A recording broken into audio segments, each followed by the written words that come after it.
Hello dear learners, welcome back to Abid Shiksha. Today's daily news capsule is brought to you by Abid Shiksha. So let us begin. आज की जो important news है that includes first, Tibetans are seeking more autonomy, not separation from China, says Dalai Lama. Second, children amidst demographic in AI regulation. Third, war in the Caucasus. Fourth, monsoon starts withdrawing from India 8 days behind the normal date. And last news for today is 8 institutes give an array of reason for Joshimath sinking. So सारे important news को cover करते हैं एक एक करके. तो पहला जो सबसे इंपॉर्टेंट न्यूज़ है वो है Tibetans are seeking more autonomy not separation from China says Dalai Lama. तो ये तो बहुत ही हमें सबको पता है कि 1962 का वार जो है उसमें जो one of the biggest reason था कि इनके जो रिलीजियस हेड है, तिब्बत के जो रिलीजियस हेड है दलाई लामा, वो आए थे पॉलिटिकल असाइलम कहाँ पे सीख करने, इंडिया में कहाँ पे,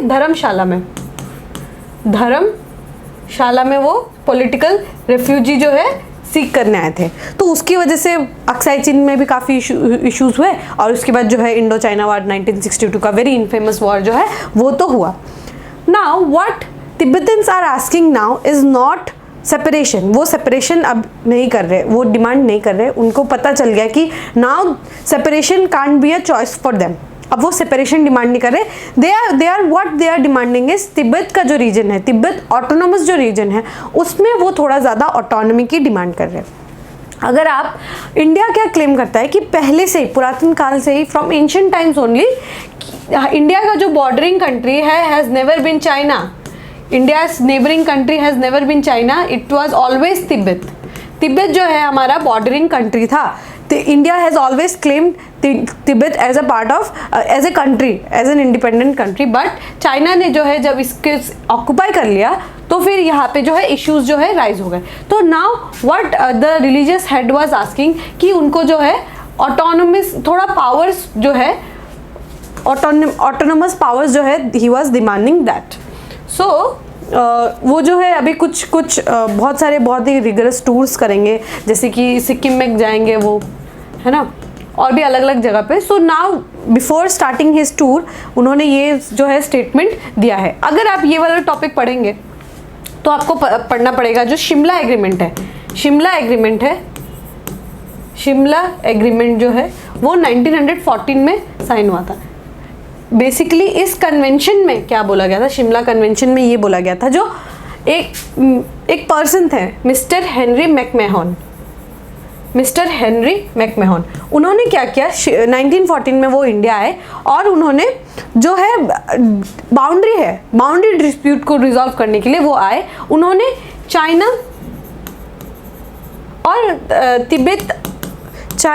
और तिब्बत के बीच में एक जो है बॉर्डर डिस्प्यूट रिजोल्व करने के लिए उन्होंने एक इमेजिनरी लाइन जो है वो था मैकमेहन लाइन जो है उसको उन्होंने ड्रॉ किया और बोला ये वाला जो रीजन है that is for China and बाकी जो रीजन है दैट इज़ फॉर तिब्बत. सो ये जो है जो मैकमेहन लाइन का जो इसमें जो पार्टिसिपेटिंग कंट्रीज थी वो थी चाइना, तिब्बत और ग्रेट ब्रिटेन. तो ये मैकमेहन लाइन जो है ये डिवाइड करता है. बट क्योंकि जो उस समय के जो चाइनीज़ जो गवर्नमेंट थी, जो उस समय जो चाइना में थे, उनको जो है वो बाद में ताइवान भाग गए. जो उस समय की जो 1914 की जो सरकार है जो वो ताइवान भाग गए. और उसके बाद जो माओ जेडोंग के अंदर जो गवर्नमेंट आई, उन्होंने बोला कि जो पुराने जिन्होंने शिमला कन्वेंशन जो है साइन किया है दे हैव रन ऑफ, वो तो भाग गए. हम जो है ये मैकमेहन लाइन को एक्सेप्ट नहीं करेंगे and Tibet is the part of China का पार्ट है Tibet. They have decline the McMahon line का जो उन्होंने कन्वेंशन किया था शिमला कन्वेंशन के अंदर, वो उसको उन लोगों ने मानने से खारिज कर दिया. But now even if they have not decline the McMahon line, उन्होंने जो मैकमेहन लाइन को जो है वो अब एक्सेप्ट नहीं करते. बट इंडिया जो है अभी भी शिमला एग्रीमेंट के अंदर मैकमेहन लाइन को मानती है. यही है प्रेवलेंट इशू. इंडिया का जो बॉर्डर है आप वेस्टर्न सेक्टर समझ लीजिए, ईस्टर्न सेक्टर समझ लीजिए, मिडिल सेक्टर, यही है मेन इशू कि China never wants to talk, वो कभी भी टॉक्स नहीं करना चाहते। वो जो है आपको पता होगा अरुणाचली प्लेयर्स को उन्होंने एंट्री करने नहीं दिया, ऐसे वो हमेशा पिन करते रहते हैं। They don't want to resolve the boundary dispute, उनको बाउंड्री डिस्प्यूट रिजॉल्व ही नहीं करना है, क्योंकि अगर बाउंड्री डिस्प्यूट रिजॉल्व होगा तो उनके पास जो है पावर ऑफ ऑटोनॉमी जो है वो कम हो जाएगी। ये है कल्चरल है, वो कल्चरली भी हमें डोमिनेट करना चाहते हैं, कल्चरल हेजेमॉन बनना चाहते हैं, वो कल्चरल हेजेमॉन बनना चाहते हैं, कल्चरली भी वो हमें डोमिनेट करना चाहते हैं। वो चाहते हैं कि वो voice of south, global south बने, वॉइस ऑफ ग्लोबल साउथ बने, वो बनना चाहते हैं वर्ल्ड के ग्रेटेस्ट, दैट इज हेजेमॉन बनना चाहते हैं वर्ल्ड के। They want to become the greatest power, और ये सारे जो टैक्टिक्स है these are China's tactics। So ये था न्यूज़, मैंने आपको बता दिया मैकमोहन लाइन के बारे में। आप जब पढ़ेंगे सारे रेडक्लिफ लाइन वगैरह, कौन सी लाइन जो है कौन सी बाउंड्री इशू के वजह से कौन सा साइंस हमने कब सिग्नेटरीज बने और कौन सी लाइन्स जो है वो डिवाइड करती है, मेक श्योर दैट आप इसको पढ़े। मैकमोहन लाइन हो गया, रेडक्लिफ लाइन हो गया, और भी बहुत सारे लाइन्स है जो डिवाइड करती है इंडिया और बाकी कंट्रीज को। So make sure that it is very clear to you. So let us move on to the next news, that is children a key yet missed demographic in AI regulation। तो AI हमने बहुत बार बात की है AI के भी बारे में। AI is artificial intelligence. Artificial intelligence is a developing technology, एक टेक्नोलॉजी है जो अभी डेवलप कर रहा है, क्योंकि अब जो वर्ल्ड है इट इज़ नॉट अलूफ, अब अलूफ नहीं है world, it is very interconnected. World जो है अब बहुत ही ज़्यादा इंटरकनेक्टेड हो गया है। तो ऐसी टेक्नोलॉजी अगर कोई भी कंट्री में डेवलप होगी, ऐसी टेक्नोलॉजी अगर कोई भी कंट्री में डेवलप होगी, ऑब्वियस सी बात है वो जो टेक्नोलॉजी है वो उसको बेचना चाहेंगे, they want to make business out of it. कोई भी काम अगर आप करेंगे तो you want to make sure कि आपको उससे प्रॉफिट हो, है ना। तो AI जो है वो भी हम उसको अलूफ नहीं रख सकते। इफ़ द बिगर कंट्रीज जो है अगर इस AI के फीचर्स का अगर हम यूटिलाइज करें और उसको गुड के लिए यूज़ कर सकते हैं, तो why to aloof this technology? But everything comes at a cost. Technology also comes at a cost. Cost पे वो ज़रूर आता है और उसके कुछ ना कुछ डिमेरिट ज़रूर होते हैं, कुछ ना कुछ डिमेरिट ज़रूर होते हैं। सेम विथ AI के मेरिट्स के साथ उसका डिमेरिट्स भी है। AI को हम मेरिट्स के अगर आप काउंट करें, AI को हम हेल्थ के साथ इंटीग्रेट कर सकते हैं ना, AI को हम डेटा कलेक्शन के लिए काम कर सकते हैं, हम डेटा एनालिसिस के लिए भी काम कर सकते हैं, AI का हेल्प हम ले सकते हैं। डेटा हम कल डिस्कस कर रहे थे कि डेटा मैनेजमेंट जो है कॉलेज वगैरह में, एजुकेशन सेक्टर में बहुत ही ज़्यादा क्रूशल रोल प्ले करता है। अगर आपको NEP नेशनल एजुकेशन पॉलिसी जैसा अगर आपको पॉलिसी लागू करना है इंडिया में, then AI can give that infrastructure. AI जो है उस इंफ्रास्ट्रक्चर को दे सकता है, can give that infrastructure and it can also manage that infrastructure. वो तो हो गया आपका पॉजिटिव्स, मैंने आपको बता दिया। नेगेटिव्स में क्या है, इसका एक अनएथिकल यूज़ भी आप कर सकते हैं। बहुत सारा फ्रॉड न्यूज़, बहुत सारा फेक न्यूज़, बहुत सारा डॉक्सिंग का इश्यूज़, डीप डार्क मैसेजेस वगैरह, वो सब भी है डार्क वेब का यूज़ करके। There could be an number of antithetical uses, unethical uses in AI। तो हमें जो है ये याद रखना है, this is a very simple yet very important article. मैंने ये आर्टिकल इसीलिए लिया है, भले ये सुनने में आपको बहुत सिंपल लग रहा है और अभी AI भी बहुत ही अपने नेसेंट स्टेज में, बहुत ही ज़्यादा अभी नाइव स्टेज पे है, तो हम इसके बारे में ज़्यादा बात नहीं कर सकते। बट अगर वो टेक्नोलॉजी है तो उसका मिसयूज भी किया जा सकता है। That is the major crux of this. और जो है क्योंकि चिल्ड्रन जो है जो 8 से 10 साल, 8 से 14 ईयर्स टू 17 ईयर 18 ईयर्स जो एडोलसेंस पीरियड होता है, वो पीरियड में बच्चे जो है क्योंकि डेवलप कर रहे होते हैं, उनका जो हार्मोन्स है, हार्मोनल इम्बेलेंस हो रहा होता है, चेंजेस हो रहा होता है, बहुत ही ज़्यादा वल्नरेबल हो जाते हैं वो बच्चे। जो अभी एडोलसेंस के जो एज में बच्चे बहुत ही ज़्यादा वल्नरेबल हो जाते हैं। और क्योंकि सोशल मीडिया और मोबाइल का प्रेजेंस जो है वो काफ़ी ज़्यादा हो गया है लाइफ में, तो अभी आप जो है अपने बच्चों को फ़ोन से अलग नहीं कर सकते, बिकॉज फॉर वेरियस रीजंस जो भी हो। So we can not keep them aloof from the mobile. Social media से भी आप उनको अलूफ नहीं रख सकते। बट वो उसी के साथ आता है आर्टिफिशियल इंटेलिजेंस। आर्टिफिशियल इंटेलिजेंस भी जब थोड़ा और एडवांस होगा तो we will be accessible, it will be accessible in the mobile phones, in the laptops. तो उस समय जो है बच्चे जो है बहुत ही ज़्यादा वल्नरेबल स्टेज पे होते हैं। तो we need to make sure कि AI जो है वो जो फीचर्स है AI के, दैट शुड बी रेगुलेटेड। उनका जो है एक बेटर फ्रेमवर्क हो, है ना, एक बेटर रेगुलेशन हो जिसके थ्रू जो है बच्चे जो है उस पे उसका मैलफिसेंस यूज ना हो, ओके, कोई भी है बुरा यूज ना हो. So that is the crux of this article.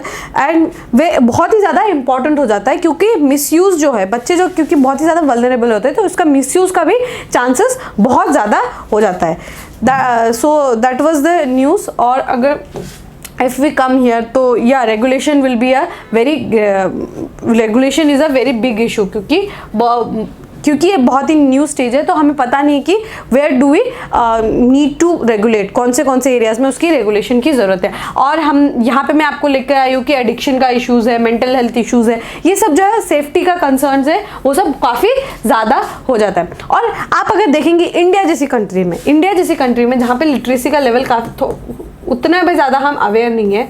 Students जो है अभी का मैं आपको बात नहीं कर रही, बट पुराने समय जो हमसे पहले जो जनरेशन है उनमें जो है लिटरेसी की थोड़ी कमी है. फाइनेंशियल लिटरेसी हो गया या फिर डिजिटल लिटरेसी हो गया, एनी लिटरेसी, उसमें जो है क्योंकि एक गैप है, एक जनरेशनल गैप है, तो जो ये सिर्फ और सिर्फ चिल्ड्रन को इम्पैक्ट नहीं करेगा, this would impact the lives of other adults also जो हमसे एक जनरेशन पहले है.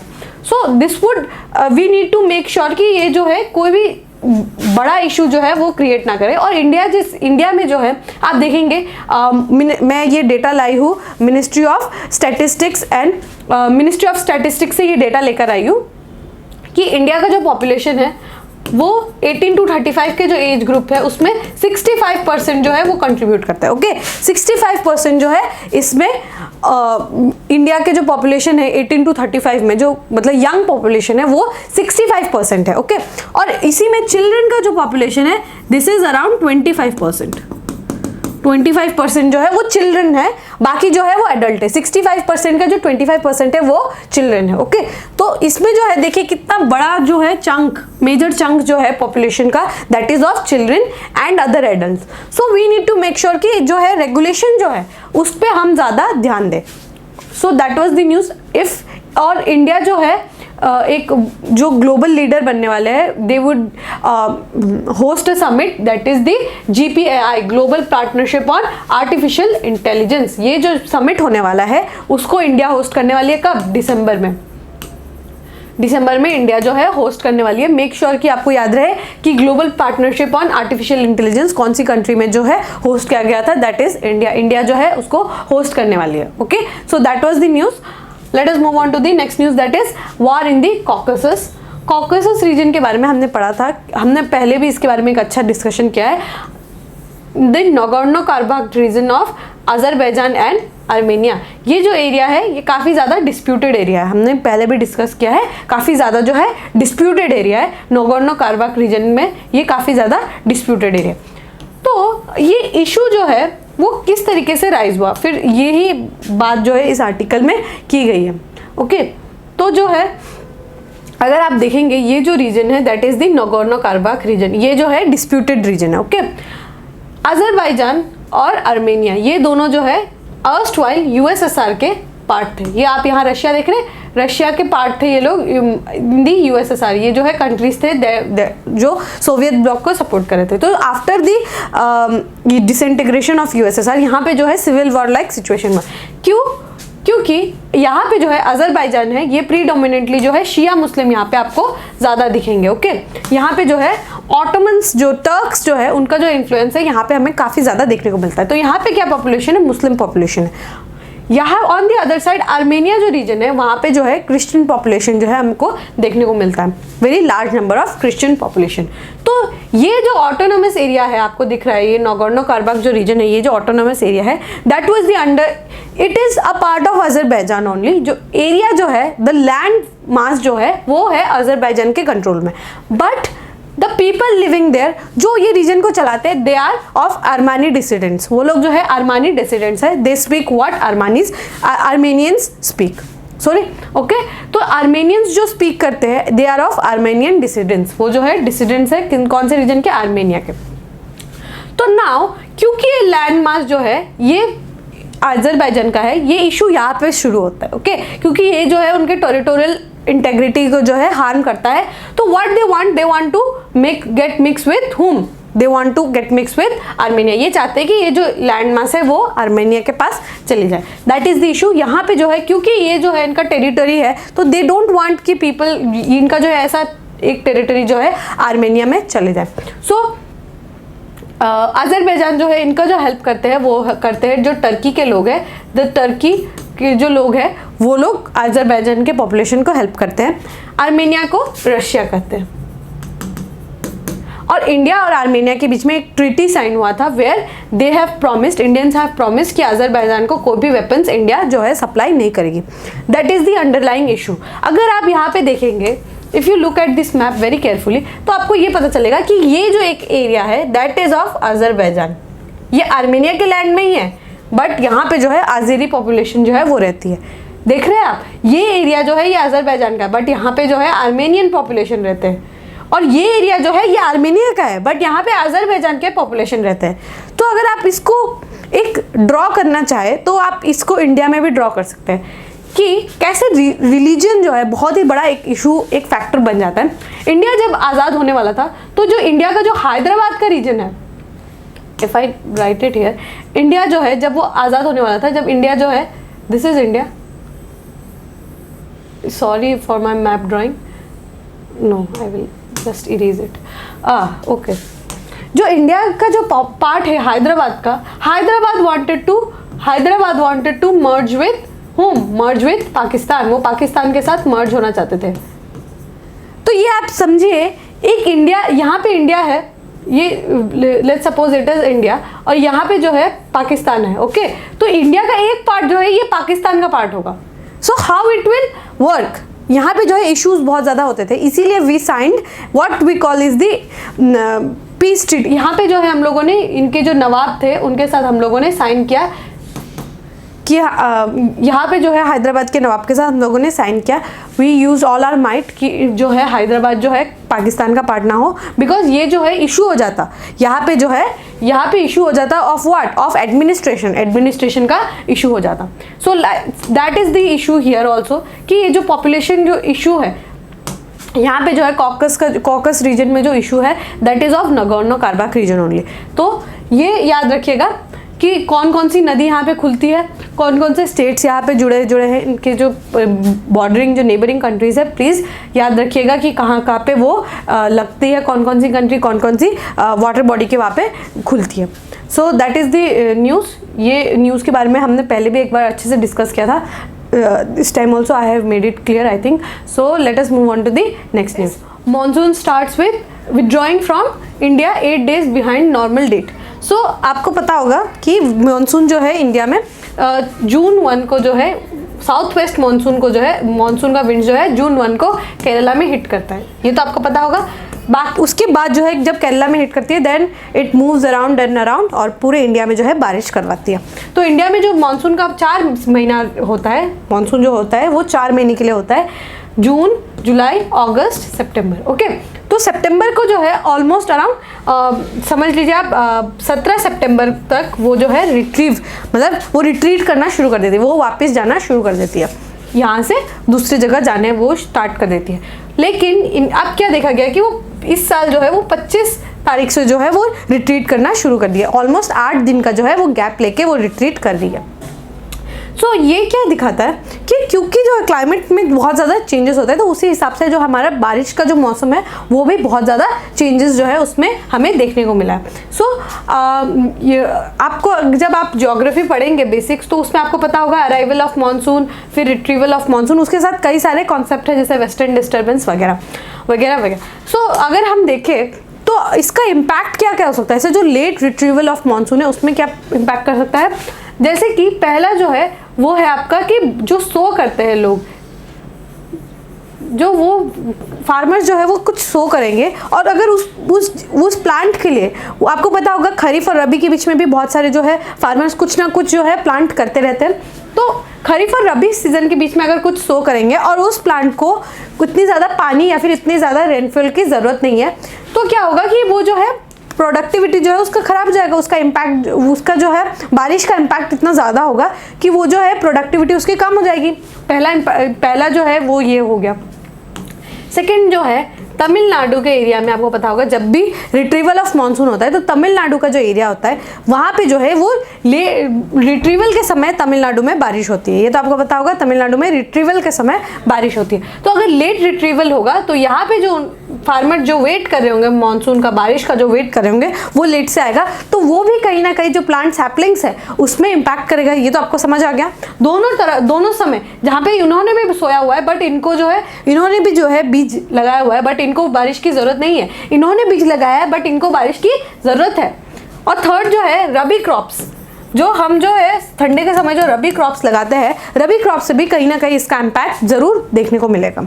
ओके, तो अगर आप ये वाला टॉपिक पढ़ेंगे, हमने मॉनसून के बारे में काफ़ी अच्छे से, काफ़ी एक्सटेंसिवली प्रीवियस क्लासेस में जो है डिस्कस किया। तो अगर आप ये टॉपिक पढ़ेंगे तो आपको Pacific decadal oscillation, Madden Julian oscillation और इसी के इर्द गिर्द जो टॉपिक्स है आपको पता होना चाहिए कि साइक्लोन वगैरह के फॉर्मेशन भी अब मॉनसून सीजन के बाद आपको काफ़ी ज़्यादा देखने को मिलेगा। तो ये सब जो है क्लाइमेट ज्योग्राफी जब आप पढ़ेंगे तो ये सब टॉपिक्स जो है उसको प्लीज़ कवर करना मत भूलिएगा। ये सब जो है, और इन्हीं ऑसिलेशंस के साथ ही जो है एल नीनो का concept, El Nino southern oscillation जो है, एनसो का जो कॉन्सेप्ट है उसके बारे में भी आपको पढ़ना जो है काफ़ी ज़्यादा इंपॉर्टेंट हो जाता है। क्योंकि इस साल जो है एल नीनो के कारण इंडिया में जो है मॉनसून के समय जो एवरेज रेनफॉल होता है it is around 830 millimetres, 830 millimetres का जो है बारिश हमको देखने को मिलता है। बट क्योंकि इस साल जो है एल नीनो का इम्पैक्ट था, इसीलिए हमें समथिंग अराउंड 793 मिलीमीटर्स जो है बस उतना ही रेनफॉल हमें इंडिया में देखने को मिला। सो एल नीनो की वजह से जो है, क्योंकि मॉनसून जो विंड्स होते हैं वो काफ़ी ज़्यादा क्या हो जाते हैं, वीक मॉनसून विंड्स हो जाते हैं, काफ़ी ज़्यादा वीक हो जाते हैं। इसी कारण की वजह से यहाँ पे बारिश जो है, क्योंकि वो अपने साथ वीक हो जाती है, अपने साथ मॉइस्चर ज़्यादा नहीं ला पाती है, इसलिए बारिश का जो इंटेंसिटी है, जितनी बारिश होनी चाहिए थी उससे काफ़ी ज़्यादा वो कम हो जाती है। सो ये कॉन्सेप्ट आई होप कि आपका क्लियर हो गया हो। So let us move on to the last news of today. The last news for today is 8 institutes gives an array of reasons for Joshimath sinking. तो आपको याद होगा कि दिसंबर जनवरी के समय इसी साल जो है आपको एक न्यूज़ आया होगा, लैंड सब्सिडेंस इन जोशीमठ, सब्सिडेंस इन जोशीमठ। जोशीमठ में जो है आपको सुनने में आएगा कि जोशीमठ में जो है लैंड सब्सिडेंस के कारण जो है बहुत सारी फैमिलीज जो है डिस्प्लेस हो गए। What is land subsidence? Land subsidence is different than landslide. Land subsidence में क्या होता है कि it opens up the land, what it happens, it land opens up, ठीक है, लैंड जो है वो ओपन हो जाता है। सो इसी की वजह से जो जोशीमठ में जो है आपको लैंड सब्सिडेंट देखा गया। लैंड सब्सिडेंट्स जो है ये एरिया में न्यू कॉन्सेप्ट नहीं है, कोई न्यू अकरेंस नहीं है। ये जो है एंशिएंट टाइम्स, जब से ये हिमालयस जो है, आपको पता होगा Himalayas are the newest, one of the newest mountains जो है अभी, क्योंकि वो अभी भी उसका हाइट जो है बढ़ते जा रहा है। दीज आर न्यूअर माउंटेन जो है, इसीलिए हिमालय जो है क्योंकि न्यू है तो इसी के अराउंड जो इर्द गिर्द जो फुट हिल्स में जो भी एरियाज है वहाँ पे जो है लैंडफॉल का और आपका जो है अर्थक्वेक का जो है वेलनरेबिलिटी काफ़ी ज़्यादा होगा है, ये आपको पता होगा। तो ये जो एरिया है जोशीमठ जो है एरिया, ये क्या है, this is on the one of the most ancient times में जो जहाँ पे लैंडफॉल हुआ है, लैंडस्लाइड्स जो हुआ है वो एरिया में जोशीमठ जो है वो टाउन बना है, ठीक है। एंशिएंट टाइम्स में भी यहाँ पे काफ़ी ज़्यादा लैंडस्लाइड्स जो है इसका ऑकरेंस बहुत ज़्यादा था एंशिएंट टाइम से ही। और जो है एक टाउन जो है जोशीमठ जो एरिया है, it is not in a main rock, एक मेन रॉक में वो कभी नहीं बना हुआ है। जैसे हम जो प्लेन एरियाज में रहते हैं, क्योंकि ये रॉक प्लेन जो है एरिया जो है प्लेन है, इसलिए काइंड ऑफ एक मेन रॉक पे ये बना हुआ है। So we are kind of safe. But ये जो एरिया है ये जो है कोई भी एक मेन रॉक पे नहीं बना हुआ है, ओके। तो मेन रॉक पे नहीं बना हुआ है, इसी की वजह से यहाँ पे जो है सिस्मिक एक्टिविटीज़ क्या होने से यहाँ पे लैंड स्लाइड्स और अर्थक्वेक का भी काफ़ी ज़्यादा यहाँ पे चांसेस रह जाते हैं, ओके। तो मेन रॉक पे नहीं बना हुआ है और इसी के साथ मेन रॉक पे नहीं बना हुआ। और ये जो यहाँ के जो पत्थर है, यहाँ के जो पेबल्स है, these are more porous, these are more porous. यहाँ के जो पत्थर, यहाँ के जो पेबल्स, यहाँ के जो स्टोन्स है, ये क्या है, पोरस। पोरस क्या होता है कि पानी जो है वो अपने तरफ खींचने लगता है, ओके। पानी जो है वो खींचने लगता है। आपको पता होगा कि पानी अगर खींचेगा, कॉन्ट्रैक्शन एक्सपेंशन के वजह से पानी जो है वो उसको पत्थर को काट देगी, अंडरस्टूड। पानी अब आएगा कहाँ से, पानी का सोर्स कहाँ पे है, आपको पता चलेगा पोरस रॉक्स है। पोरस रॉक्स की वजह से क्या होगा, अगर पोरस रॉक्स जो है वो अगर टूट जाएगी, it would lead to landslides, ये आपको पता चल गया। बट ये पोरस रॉक्स में पानी कहाँ से आता है, that is the majestic reverse जो है यहाँ से जो है फ्लो करते हैं। यहाँ पे जो है आपको अलकनंदा और धौली गंगा जो है, धौली गंगा, अलकनंदा और धौली गंगा का जो है यहाँ पे आपको कॉन्फ्लुएंस देखने को मिलेगा, कॉन्फ्लुएंस नहीं but exactly they are flowing through Joshimath. Joshimath जो है विष्णुप्रयाग में के अराउंड है, विष्णुप्रयाग में अलकनंदा और धौली गंगा का जो है कॉन्फ्लुएंस आपको देखने को मिलेगा। तो ये नदी जो है ये सरफेस लेवल इरोजन नहीं करती है बल्कि सब सरफेस लेवल इरोजन करती है। सरफेस लेवल पे तो करती है बट हाई नंबर पे आपको सब सरफेस लेवल पे जो इरोजन है वो इन नदी के वजह से आपको यहाँ पे देखने को मिलेगा। अलकनंदा और धौली गंगा की वजह से यहाँ पे सब सरफेस लेवल पे इरोजन होता है। अब आप समझिए कि सरफेस लेवल इरोजन से भी हमें बहुत सारा इश्यूज होता है, यहाँ पे भी लैंडस्लाइड होता है, यहाँ तो सब सरफेस लेवल पे जो है इरोजन हो रहा है, सब सरफेस लेवल पे इरोजन हो रहा है यहाँ पर। इसी कारणवश यहाँ पे जो है लैंड सब्सिडेंस का जो है इश्यूज बहुत ज़्यादा है। और इसी साल भी अराउंड 70 फैमिलीज जो है उनको डिसलोकेट करना होना पड़ा, 70 फैमिलीज जो है यहाँ पे डिसलोकेट हुए। ये तो आपको पता चल गया natural causes, but natural causes को जो है इंटेंसिफाई कौन करता है? Of course human made, man made causes जो है। यहाँ पे जो है कंस्ट्रक्शन रूप होल्स, यहाँ पे जो कंस्ट्रक्शन हो रहा है it is not planned, it is not proper. यहाँ पे जो घर बनाए जा रहे हैं it is not under the national building policy. एक नेशनल बिल्डिंग पॉलिसी है 2016 की, बिल्डिंग पॉलिसी 2016। यहाँ के जो घर है ये वो जो कोड ऑफ कंडक्ट है उसको फॉलो नहीं करते। ओके, कंस्ट्रक्शन लूप होल्स हो गया। पॉपुलेशन प्रेशर, आपको पता ही होगा पॉपुलेशन जो है वो बढ़ते जा रहा है। पुअर ड्रेनेज सिस्टम, आपको ये पता होगा कि यहाँ पे जो है घर जो है आपको ड्रेनेज जो है यहाँ पे काफ़ी पुअर रहता है। यहाँ पे जो है आपको होटल्स जो है काफ़ी ज़्यादा देखने को मिलेगा क्योंकि ये जो है one of the most popular destinations है, क्योंकि यहाँ पे जो है बहुत ही ज़्यादा पॉपुलर डेस्टिनेशन है। इसी वजह से यहाँ पे जो होटल वगैरह है और होटल का जो ड्रेनेज है, जो वो जो सीवेज निकालता है, साथ में जो घरों का जो सीवेज निकलता है, it is not maintain properly. इसी की वजह से क्या होता है कि कहीं कहीं पे फ्लड लाइक सिचुएशन भी हमें देखने को मिलता है due to poor drainage system. और एनटीपीसी जो है यहाँ पे स्मॉल मीडियम हाइड्रो पावर जो है वो जनरेट करने के लिए, क्योंकि नदी यहाँ से बहती है तो वहाँ पे वो हाइड्रो पावर जो है वो लगाना चाहती है, उसकी वजह से भी कहीं ना कहीं काफ़ी ज़्यादा इम्पैक्ट यहाँ पे देखने को मिलता है। साथ में हम जो है यहाँ पे मास टूरिज्म देख पाते हैं। मास टूरिज्म जो है यहाँ पे हम यहाँ पे देखते हैं कि यहाँ पे जो है मास टूरिज्म होता है। But what we need, do we need mass tourism और do we need sustainable tourism? हमें जो है क्या हमें मास टूरिज्म चाहिए या हमें सस्टेनेबल टूरिज्म?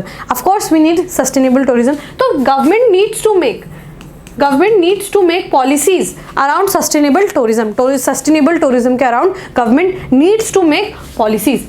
तो ये इशू हो जाता है। और आपको पता होगा कि कल्चरली भी Joshimath is one of the most vibrant places. क्यों? क्योंकि आदि शंकराचार्य जो है, शंकराचार्य के 4 मठ थे, 4 कार्डिनल्स थे, उनको उन्होंने 4 मठ बोला है। 4 मठ कौन कौन से? एक कर्नाटका में श्रृंगेरी, एक ओडिशा में पुरी जो एरिया है पुरी, वहाँ पे ओडिशा में पुरी, द्वारका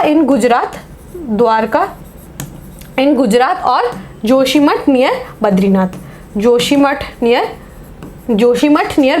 ये जो है आदि शंकराचार्य के 4 मठ थे। ओके, 4 मठ में आप अभी समझ ही लीजिए, क्योंकि ये 4 मठ है तो जोशीमठ जो है ये श्रद्धालुओं के लिए जो आते हैं कल्चरल हेरिटेज की वजह से यहाँ पे आते हैं, तो उसी की वजह से यहाँ पे जो है होटल एक्सपेंशन हुआ है। होटल एक्सपेंशन की वजह से पुअर ड्रेनेज के साथ मिलके यहाँ पे जो है ये इश्यूज को जो है और 10 टाइम्स बढ़ा देता है। सो हमें जो है काफ़ी बेसिक लेवल से यहाँ पे जो इंफ्रास्ट्रक्चर जो हम क्रिएट कर रहे हैं, घर जो बन रहे हैं, वो सबको जो है हमें इन सिंक विथ नेचर, हमें जो है इन सिंक विथ नेचर के साथ हमें बनाना होगा। हमें जो है ग्रीन पॉलिसी जो है वो अपनाना होगा। Uttarakhand government has announce their green policy, green state वो पॉलिसी जो है वो इम्प्लीमेंट करने वाले। Kudos to the Uttarakhand government who has come up with green policy wherein they will start doing what is green infrastructure। वो ग्रीन इंफ्रास्ट्रक्चर जो है उसके तरफ वो बढ़ेंगे। So with this we have come to end of today's daily news discussion. So आपको फिर से याद दिलाना चाहूँगी, अगर आपको डायरेक्ट रिक्रूटमेंट एग्जाम अगर आपको क्लियर करना है तो you can, your obvious choice should be Abhit Shiksha. हम आपको जो है काफ़ी अफोर्डेबल प्राइस में आपको क्लासेस करवाएंगे और ये जो है काफ़ी एक्सटेंसिव कोर्स है. हम जो है लाइव डिस्कशन, मॉक टेस्ट और वीकली मॉक टेस्ट भी हम कंडक्ट करवाएंगे. 1500 जो है हम MCQ वगैरह जो है काफ़ी रिगरस मॉक्स हम लोग लगवाते हैं यहाँ पे स्टूडेंट से. और आपको अगर एक डिस्काउंट चाहिए तो you can use the code PDU100 for to get an additional discount. So with this I wind up today's class. So if you have liked this video, please give a thumbs up and write down in the comment section, and I will see you in the next daily news capsule. Till then, take care and thank you.